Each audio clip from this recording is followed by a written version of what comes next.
Yelmy, and I am the interim CEO here at La Rabida. It is an honor to host Governor Pritzker and all of you for this important moment in sickle cell history. Effective management of sickle cell disease requires a comprehensive and a multidisciplinary approach, such as regular checkups with their primary care physician as well as specialists, access to effective pain management, medical therapies, and blood transfusions.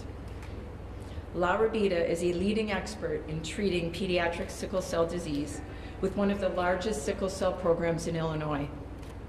We work closely with the Illinois Department of Public Health to assure that each child with a new diagnosis of sickle cell disease has access to the care they need. The lifetime cost of managing sickle cell disease is substantial and can be overwhelming for a family with limited resources. Hence, we are tremendously grateful that Governor Pritzker is taking definitive steps towards a sustainable solution to ensure equitable access to newer sickle cell disease therapies and other high-cost medications in Illinois. Governor, on behalf of the clinicians and the patients here at La Rabida and throughout Illinois, we thank you. It is now my honor to present to you Governor J.B. Pritzker.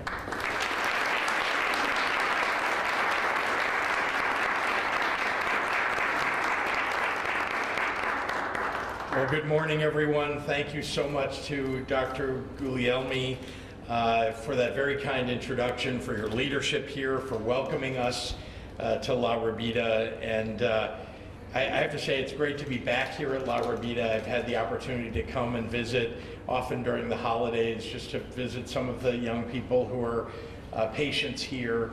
The spirit here at this hospital is phenomenal. The young people, the children that are patients here, you can tell that they feel the spirit of positivity that comes from everyone that works here at La Rabida, and of course the great care that they get shows in the success that this hospital has had. So once again, thank you. I want to also acknowledge the great health advocates that are sitting around me. Behind me, our great Lieutenant Governor, Juliana Stratton, our Department of Healthcare and Family Services Director, Lizzie Whitehorn, Dr. James LaBelle from the University of Chicago, Dr. Radhika Pedenti from La Rabida, Assistant Majority Leader Camille Lilly, and Assistant Majority Leader Maddie Hunter, who I get to work with in Springfield all the time. And none of the good things that we get done really happen without their leadership, and I want to thank them for being here and also for being partners in healthcare delivery for the people of the state of Illinois. And Kiyoko Jenkins, who we'll hear from shortly, along with her daughter Kiyoko, who's a patient here at La Rabida. Thank you for joining us and for sharing your story today. I believe everyone deserves quality health care, and when I see an opportunity to make that possible, I work with healthcare providers and advocates to try to make that happen. We've entered an era today where modern science is starting to produce seemingly miraculous treatments and cures for conditions that have long been intractable and untreatable. We're seeing unbelievable progress in the medical field in record time. But fairness demands that as progress is made, we do everything in our power to make those treatments and cures accessible to everyone. Historically, we've seen breakthrough treatments end up out of reach for everyday Americans, strictly because of their cost. Well, gene and cell therapies could be no different than that if we don't address the problem right now in the early days. Sickle cell disease is an inherited blood disorder that disproportionately impacts people of color, particularly Black Americans. In Illinois, more than 5,000 people have this debilitating and life-threatening condition, and they're saddled with tens of thousands of dollars each year, often more, in out-of-pocket medical expenses while fighting for their lives. Well, though the cause of sickle cell disease has been known for nearly 70 years, funding for research has too often been neglected and overlooked by foundations and governments. So progress toward a cure has been hindered until now. 3 months ago, the FDA approved the first 2 gene therapy treatments and potential cures for sickle cell disease. Groundbreaking progress that is bringing hope and opportunity for many, many families and patients. But once again, the cost of treatment, over $2 million, leaves it inaccessible to the vast majority of those who are suffering. Gene and cell therapies are rapidly being developed for other debilitating diseases too, and each one will likely present the same cost challenges. Here in Illinois, that's not going to stop us from trying to make these treatments affordable for everyone. So today, by executive order, I'm creating an advisory council to leverage the knowledge of national and state experts, healthcare providers, and disease advocates to find innovative and sustainable solutions for Illinois families to access these cures, starting with a focus on sickle cell therapies. We'll be working with the federal government, which has a similar effort through CMS to solve for these challenges. My goal is to make emerging and transformative gene and cell therapy treatments affordable and available for all Illinoisans who need them. If we can narrow the affordability gap, those who are suffering from these diseases won't have to wait a generation before they can access these groundbreaking cures. Indeed, I hope they won't have to wait more than a year. Our Department of Healthcare and Family Services will be leading the state's effort to discover and establish payment models and financing structures within Illinois' Medicaid program, which covers between 50 and 60% of sickle cell disease patients. HFS and the Advisory Council will explore options that consider the needs and financial capacities of everyday Illinoisans with sickle cell disease.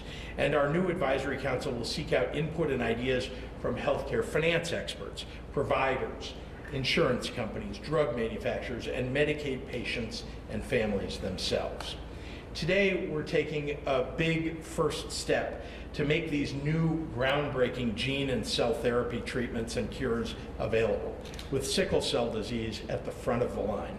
And by doing so, we're making it clear, access to new, innovative, and life-saving cures should be available to all Illinoisans, regardless of their income. With that, I am very pleased to introduce my partner in governance, the best lieutenant governor in the entire country, Juliana Stratton.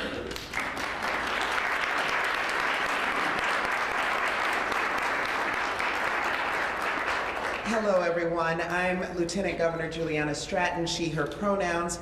Thank you, Governor Pritzker, for that warm introduction. Every day, I am reminded of how lucky the people of Illinois are to have you as a leader, and today is no exception. In the interest of time, I will echo the governor's thanks to every advocate, healthcare provider, elected official, and community supporter who has joined us today. Imagine that you or someone you love is struggling with a life-changing diagnosis. Maybe you've welcomed a new child who is now receiving a sickle cell disease diagnosis. Suddenly, the future that you envisioned is different.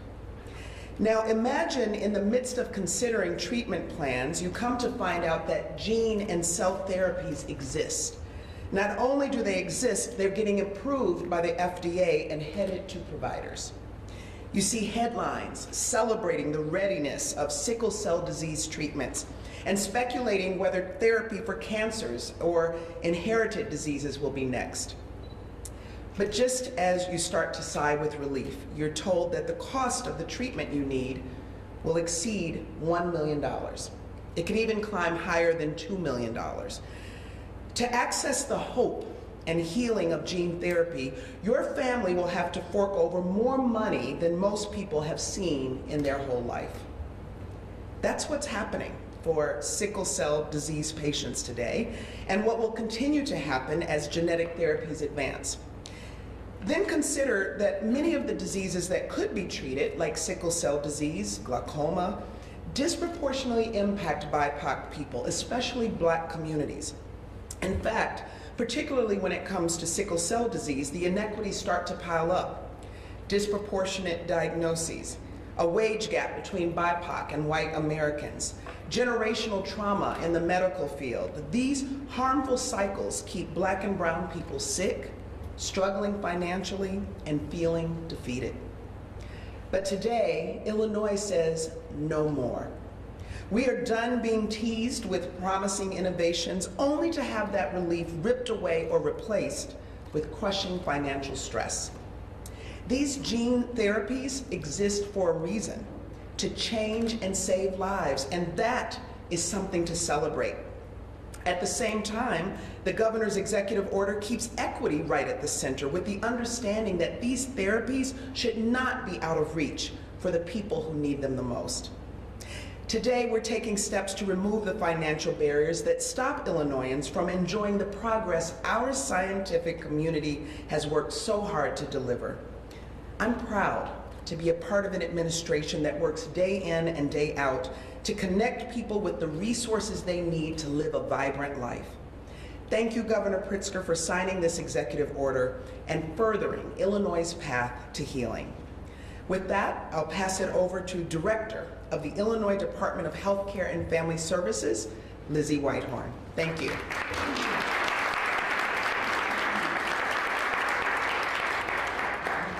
Good morning, everyone. I want to thank Governor Pritzker and Lieutenant Governor Stratton for their leadership. Thank you to La Rabida for hosting this exciting event today. I'm so glad to be here with all of you, including the doctors, nurses, caregivers, and parents who treat and advocate for your patients and your children every day. It is my privilege to serve as Director of the Department of Healthcare and Family Services, the state's Medicaid agency. At HFS, we are committed to expanding access to high quality and affordable health care, to fulfilling the promise that health care is a right, not a privilege. This is what drives all of our work. In practice, this means that we must ensure that our customers, low-income residents of Illinois, many of whom are members of communities that have been marginalized in our healthcare system, have the benefit of the latest innovations in science and medicine. I can't think of a better way to do that than for HFS to take the lead in fulfilling the governor's call to develop options for financing new cell and gene therapies and other innovative drugs and treatments as outlined in the executive order that he will sign today. This effort got kick-started with the announcement that the U.S. Food and Drug Administration approved 2 novel gene therapies for sickle cell disease, a disease that disproportionately impacts African Americans. In Illinois, more than 40% of those diagnosed with sickle cell disease are enrolled in Medicaid, and nearly half of those Medicaid customers face a severe form of the disease. With these new treatments, we have the opportunity to vastly improve lives. I recently met with a group of doctors and nurses who serve those suffering from sickle cell disease, both children and adults. Some of you are here today with us. Thank you so much for your commitment to your patients and their families and for sharing your insights. They told me about patients who they have treated for years, some for decades, who watch with fear as they see other patients they know suffer and decline from this disease. They shared their patients' experiences facing discrimination and schoolyard bullying because of misunderstandings about sickle cell disease, of lost jobs and opportunities, along with the physical pain and symptoms. But now, finally, there is cause for hope and even excitement as patients and family members learn about these new treatments that can dramatically improve outcomes. They use terms like game-changing and transformative. They also talked about the smart investment it is for states to find a way to cover the cost of these treatments. They see firsthand the high cost of a lifetime's worth of treatment, on average up to $2 million in healthcare expenses, and up to $4 to $6 million for the most severe cases, as compared to the current cost of almost $2 or $3 million for gene therapies. Therapies for sickle cell disease are only the start. As we speak, hopeful new treatments, gene therapies, and drugs are being developed for debilitating diseases like hemophilia and other rare diseases for which there are few options right now. With the governor's executive order, HFS will start building a bridge to link those in need with treatments that have the potential to alleviate their pain and symptoms and tremendously improve their quality of life. We will work with experts on a newly formed advisory council to develop innovative approaches for sustainable payment models with a focus on value and outcomes-based models. We will also partner with the federal government in this work. The U.S. Department of Health and Human Services and the Centers for Medicare and Medicaid Services recently announced the launch of a new cell and gene therapy access model. HFS has already submitted our letter of intent to join this program, leveraging a multi-state bargaining approach. And just last week, federal CMS approved our Medicaid state plan amendment, allowing us to enter into outcomes-based agreements with drug manufacturers to negotiate additional state rebates for high investment drugs and therapies. For our customers, Medicaid is healthcare coverage. It provides access to preventive services and to care when they are sick. On the back end, for those of us working to administer this vitally important program, it is a complicated web of rules and regulations, rates and reimbursements, all built on a traditional model of billing for services. As novel treatments that can transform lives and cure diseases continue to come on the market with high initial costs, it is our obligation to figure out how to ensure access for our Medicaid customers. The governor's action today recognizes that barriers to access must be cleared away. This is particularly crucial with a disease like sickle cell, where racial disparities have kept those barriers persistently high. My team and I are excited to dig into this work and look forward to sharing with you the solutions we develop for those we serve. Thank you. And now, I would like to introduce Dr. LaBelle.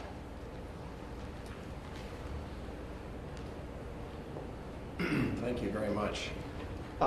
As a physician, I'm very humbled. I've been very humbled to treat and help treat patients with sickle cell disease, which is truly a devastating illness. And as the director of the Pediatric Stem Cell and Cellular Therapy Program at the University of Chicago, I'm very proud to be here with the governor as he signs this executive order. It's also very poignant that we're doing this here, as the first description in the Western world of sickle cell disease was actually first described in Chicago in 1910 from a dental student who actually lived in Granada and had debilitating bone pain and debilitating pulmonary disease. And when they looked under the microscope, they saw blood cells that were crescent-shaped. And that was the first description of sickle cell disease. So it's quite poignant that we're doing this here. I think I can't understate the transformative therapy, not only for sickle cell disease, but the transformative therapy that this represents for children with all different kinds of diseases, right? This is the tip of the iceberg. And to put it into context for patients with sickle cell disease, the average life expectancy in the United States with someone with sickle cell disease is 20 years less than the average person without sickle cell disease. It's unacceptable. And while the molecular mechanisms of sickle cell disease were understood many years ago, it's only now that we have a transformative therapy, lifelong therapy for patients with this disease. And it is an exciting time.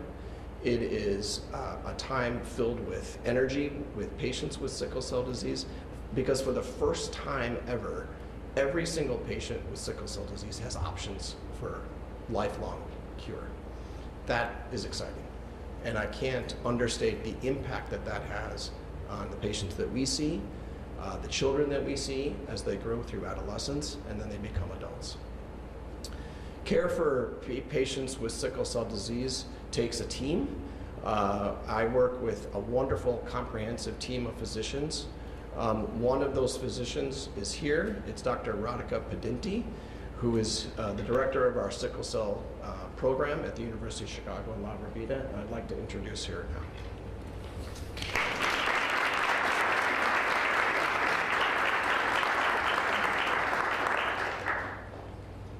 Good morning. Thanks, Dr. LaBelle, and thank you for everybody and Dr. Pritzker for being, Governor Pritzker for being here. I am the director for the sickle cell program at the University of Chicago and at La Rabida Children's Hospital.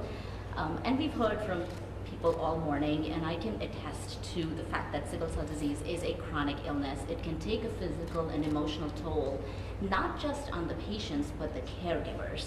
The sheer unpredictability of how crises come through in these patients. They cannot plan their life. They cannot plan the next week. They cannot plan homecoming. They cannot plan graduations. And it is it really takes a toll on patients and caregivers. It's very important in terms of early diagnosis, and then you need comprehensive treatment of these patients. So patients with sickle cell come to us right after newborn screening. So the disease is diagnosed on newborn screening, they come to us, and we take care of them through adolescence, through the 20s, through the 30s.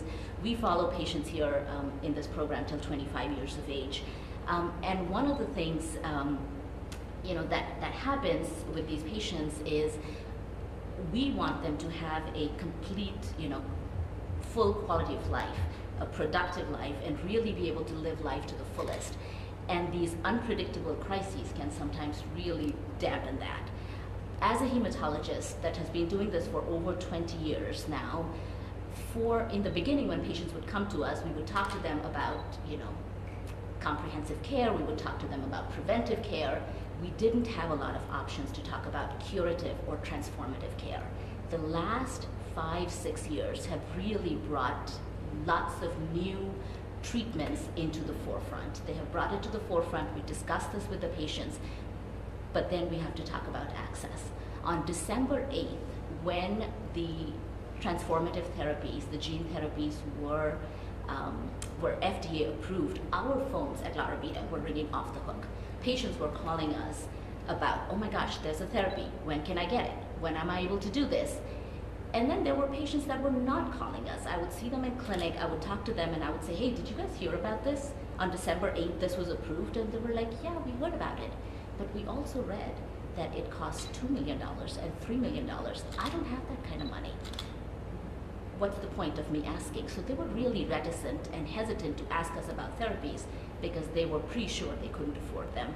So I think this is so timely and so necessary that Governor Pritzker is making these treatments more accessible to our patients with this executive order. And I'm very, very grateful for that.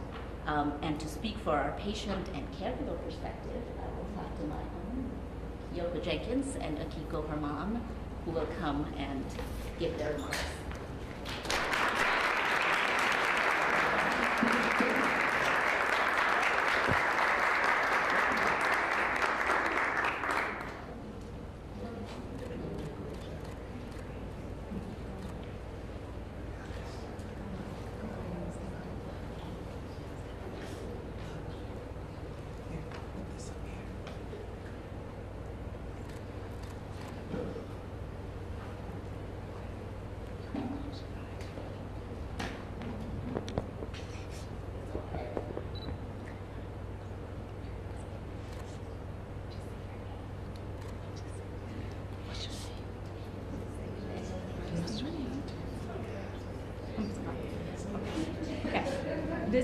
My name is Kiyoko Jenkins. This is Kiyoko Jenkins. She's 7 years old. Okay, so this is her speech. She's 7 years old. She likes to come to La Rabida, and the person that she speaks the most about is Chloe, phlebotomist. That's who she looks for when she actually comes, because she gives her blood draws and toys. Okay. My portion. She was, of course, diagnosed the whole 7 years ago. Oh. She was diagnosed 7 years ago with the newborn screening. And so since then, we've been here 7 years. So you heard Dr. Pedenti say that in the last 5, 6, 7 years, that's when medications have been coming out. So if she has to have sickle cell, let her have it now. The cures and everything in the forefront. Okay, as far as the costs, I have a cousin, two cousins, but one in particular. She was excited about the therapies that came out in December, and until she found out how much they cost. So she then called it false hope. So I do appreciate the fact that, Governor, you're signing this executive order to make it so that most who actually want to get this treatment can actually get it. So I'm hoping that all other states follow in this direction. Okay? All right. So next, I would like to introduce Senator Maddie Hunter. Okay. Okay.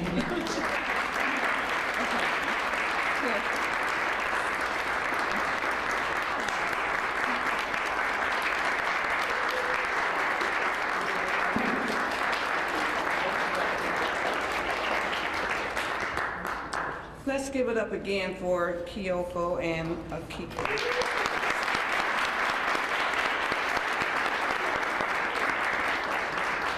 Good morning. I'm State Senator Maddie Hunter from the 3rd Legislative District here in Chicago. For too long, many residents of our state has grappled with the effects of sickle cell disease and financial challenges associated with seeking necessary treatment. Sickle cell disease disproportionately affects underserved communities who consistently lag behind when it comes to access to comprehensive and preventative care.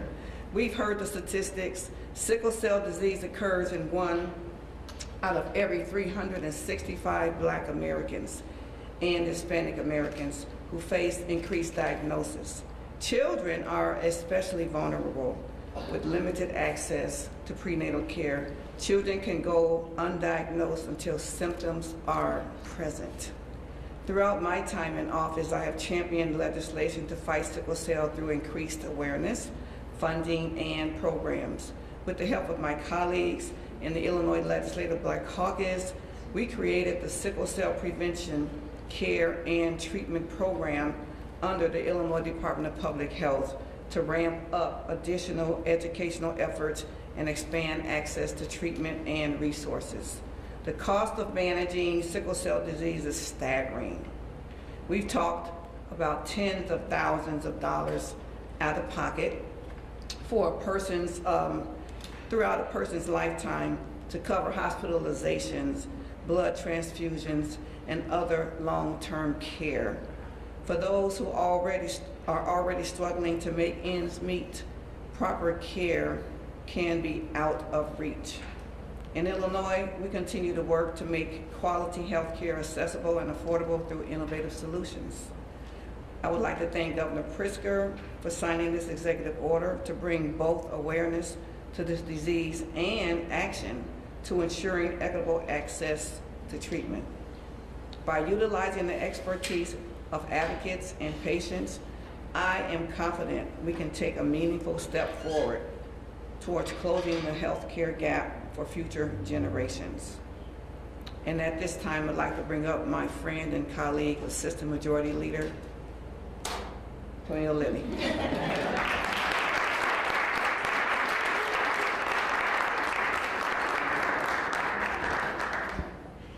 Thank you, Assistant Majority Leader Hunter.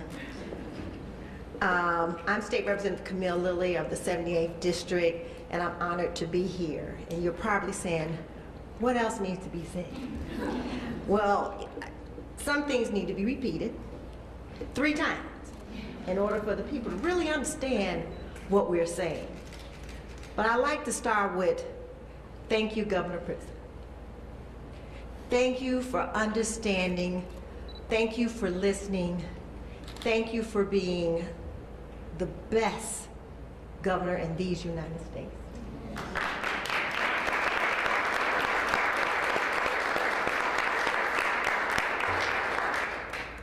He has been able to work with the researcher, her teams, and I want to thank you as well. Libby, thank you for bringing us the understanding and the technology and the drugs that make lives better here in Illinois.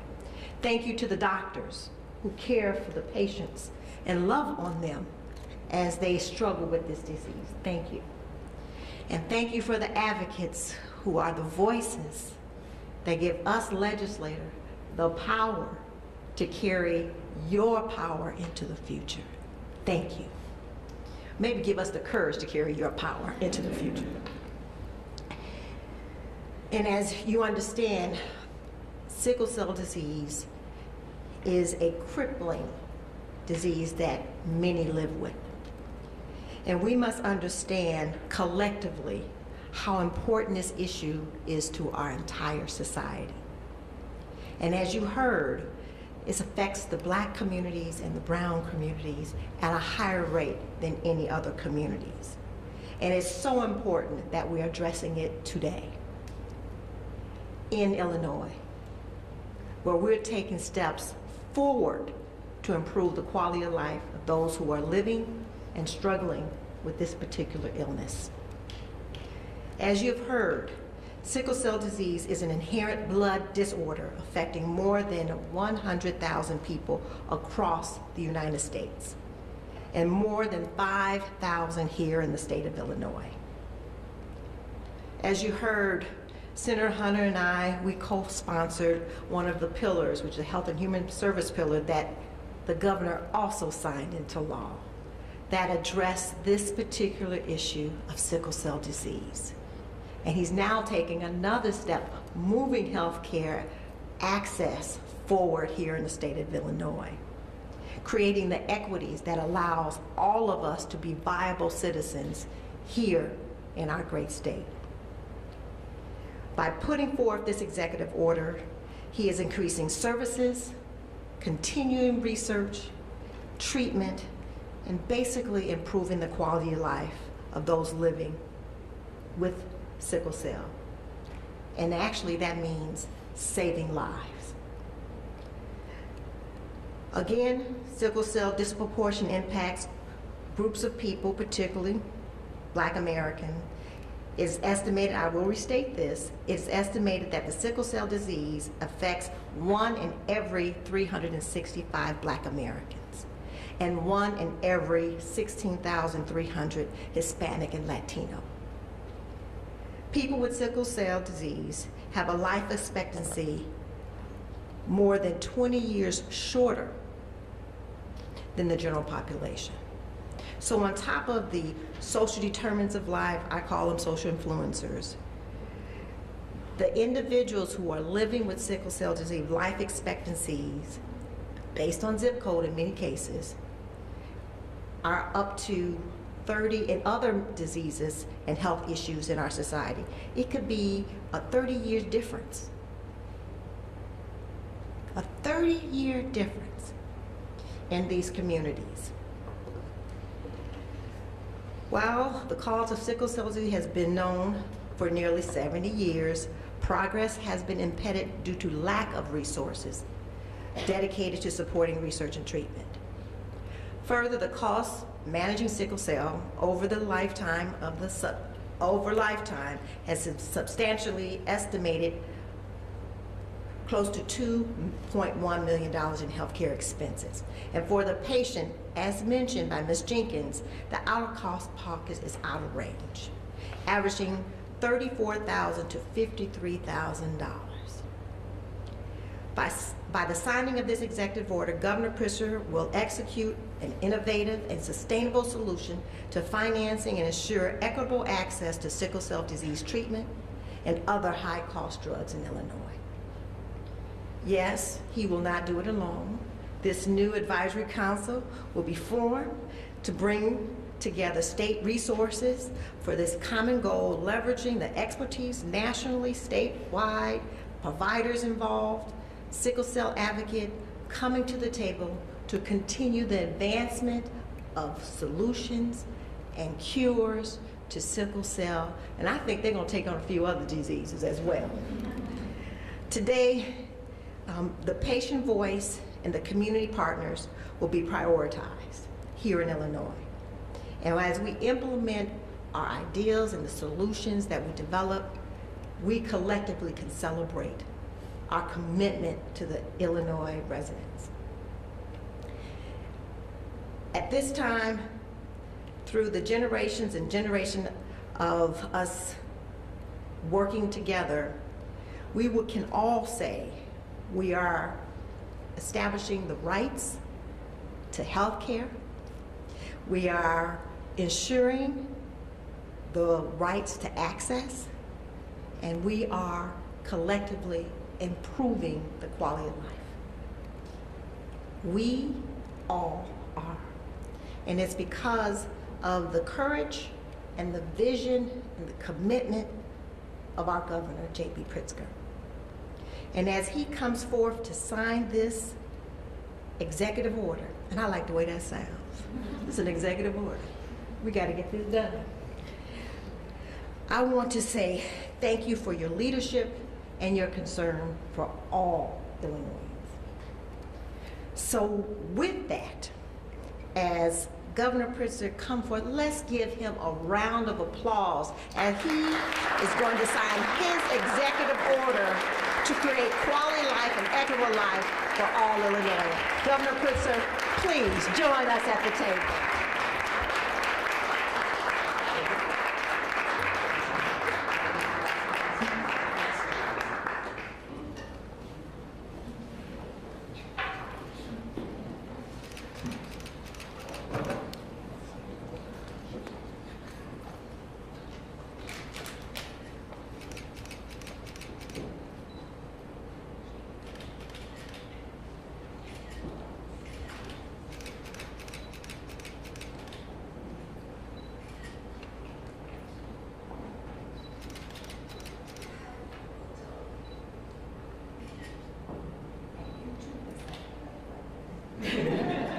That's right.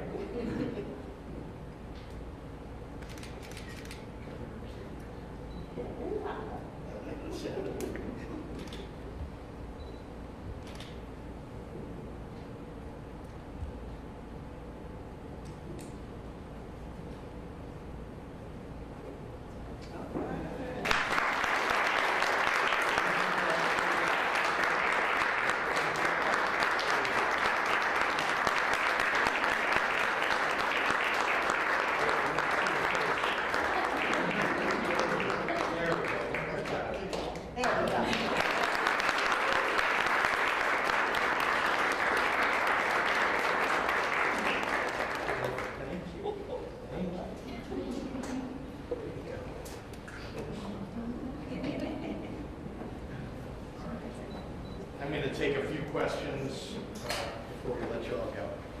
Thank you, Kiyoko. Happy to take any questions from members of the media. Yes? Off topic. Sure. So you announced the planned demolition and rebuild of Logan and Statesville last week. I was wondering, do you have any plan for the people who are currently there and what the transfer plan will be should that go through? All that's being worked out now, but obviously we would need to move people out of Stateville and people out of Logan and move them into other facilities. I should point out, I know people have said, well, how on earth could you possibly do that? Well, you may know that we have about 10,000 fewer prisoners in our correction system today than we did 5 years ago. And so it's been decompressed, I would argue. And so there is the ability for us to move people to other facilities. How that will take place, obviously, there's some complexity to it. We absolutely are keeping all of our corrections officers. We want to make sure that they stay on duty and are working with us as we make these changes, and they'll be working either at Stateville as we're building the new facility on that same site, or at another facility where prisoners would be moving to, and the same thing with Logan. Governor, tomorrow's election night. Any thoughts on the Bring Chicago Home referendum? What do you think that will pass? Oh, I don't like to make any predictions. I just hope people get out to vote. I know it's an important day. I'm always afraid that people either forget that it's election day because they're not reading everything that you're putting out, or they're just busy in their lives and often too busy. But I can say you can vote today. Even if you're not registered, you can show up on election day and get a provisional ballot and register even on election day, and they'll check your registration and then count your ballot on that day. So I do want to encourage everybody to get out and vote. Yeah. Hi, Governor. Hi. Thank you, everyone, for having us. Another kind of related question. Do you have any predictions for turnout tomorrow, and who do you think that will come? My prediction is that members of both parties will come out and vote in their primaries. I have no predictions for tomorrow. I don't know what will happen in the elections, but I am anxious to see the results. Yes? So we're finding there was a failure to communicate between state and local agencies regarding a man who was rolled and then killed a young boy and injured his mother. It's a really horrible circumstance. Can you please address that failure It's tragic. There's no doubt what occurred there, and with the prisoner who was, as you know, part of the MSR program. Actually, the notifications were made to all of the victims of the crimes that he had been convicted of. That is what's required by law. However, as you also know, that he ended up committing another crime with somebody who was not a victim of the previous set of crimes. Having said that, there's no doubt that we ought to look for better ways to communicate across the court system, across the various law enforcement agencies, and the Prisoner Review Board. But as you know, it's an independent board, and I do believe that they have the ability to make changes in the way that they communicate, and I encourage them to do that, and certainly would work with anybody that will help us to accomplish that goal. Just to clarify, to make sure we're not doing the same thing, this was a prior victim, and she was in the process of trying to get emergency protection when he was released. It's my understanding that the crimes for which this person was convicted, and it is a requirement that notification be made by PRB to when somebody is released, that she was not a part of that set of victims. Again, there may have been an order in place, there may have been others, but not something that the person was convicted of and put in prison for. But having said that, if I have that fact wrong, I'll correct myself and make sure to communicate to you about that. It's my understanding, though, that that was the difference between why no communication was made to that particular victim, new victim. The entire matter is tragic. There is no doubt that if it could have been prevented, that this person should have been notified in some way. The way the current system works, it doesn't require that of the PRB. Yeah.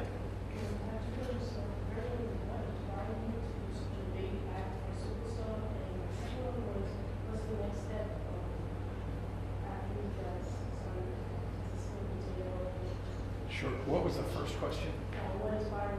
What inspired me? Yeah, I'm glad you asked. Thank you. So what inspired me to sign this executive order and take this action? And then we'll talk about next steps. What inspired me, I have to say, was about a year ago, I met with some folks, with other governors, actually other Democratic governors, with a presenter who talked about the coming wave of gene and cell therapies that would be expensive, but would be approved by the FDA and would be curing amazing diseases that no one ever thought actually could have a cure. And it's because of new technology that's been developed over the last 5 to 10 years.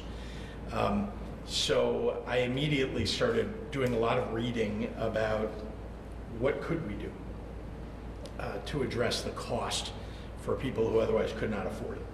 And then I saw that the Biden administration had put an executive order in place to get the Health and Human Services Department at the federal level, along with CMS at the federal level, to start to look at what are the financing mechanisms that would allow Medicaid or people who are on Medicaid and people who otherwise couldn't afford it to be able to afford these very expensive treatments.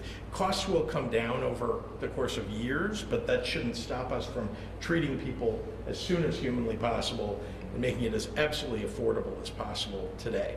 So I looked at what the president had done, I listened to what the advocates had said, and then talked to my own team about what should we be doing in the state of Illinois to make sure we're on the front edge of this. That if the president is going to, and the Health and Human Services Department are going to pick a few states to be pilots, and they're going to work with certain state departments of health, how do we become part of that group? And so I put my team to work on that, and this is part of that effort. So what's next? What's next is that we actually get some answers. Still hasn't been done fully on the federal level either. So nobody really has the answers. We're all trying to figure out, how do you finance this? And you heard somebody say that for some diseases like sickle cell, millions of dollars of cost from the time that someone is diagnosed to throughout their life. And we're talking about $1 or $2 or $3 million up front to cure somebody. And so you can start to think about how could you finance something like that if you had a bank that was willing to finance that, if you had the right kind of backing for a loan, for example, to Medicaid, or if you could get the pharma companies to be part of that financing solution, or to lower costs if we work together, states work together to purchase these drugs, these therapies en masse, because we're all going to need it. There may be 5,000 people in Illinois, but there are thousands across, many more thousands across the country. So that's our intention here. This is the beginning of an important part of a process to end up with affordable cures for people with diseases that up to now we've been unable to cure. We can take one more. Can we get you to comment? Oh, sorry, go ahead. Can we get you to comment on the migrants being the eviction process beginning in Chicago from the shelters, and the fact that they don't have, the majority of them don't have job permits or work permits? Well, we should certainly talk about work permits. I think more work permits are better. I think we ought to put people to work. We have jobs available for them, and so if we could provide more work permits at the federal level, that would be great.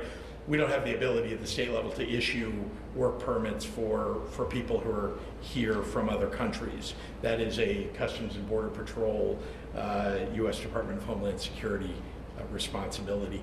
I have been relentless in talking to the department, to the White House and others about getting more work permits.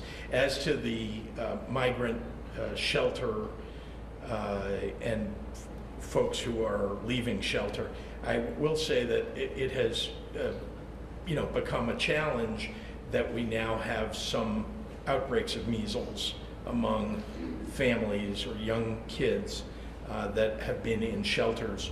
And so I know that the mayor is being very careful about how the city goes about making sure that people aren't just leaving shelter carrying measles, perhaps to lots of other people. And so we've been working with the city to quarantine families to help test, and then quarantine families while we wait for test results, and also to make sure that we're providing vaccinations for everybody that will have one. So that's, I think, held up the process. I know everybody's anticipating, if you take the measles issue completely aside, gee, why haven't people already moved out of shelters?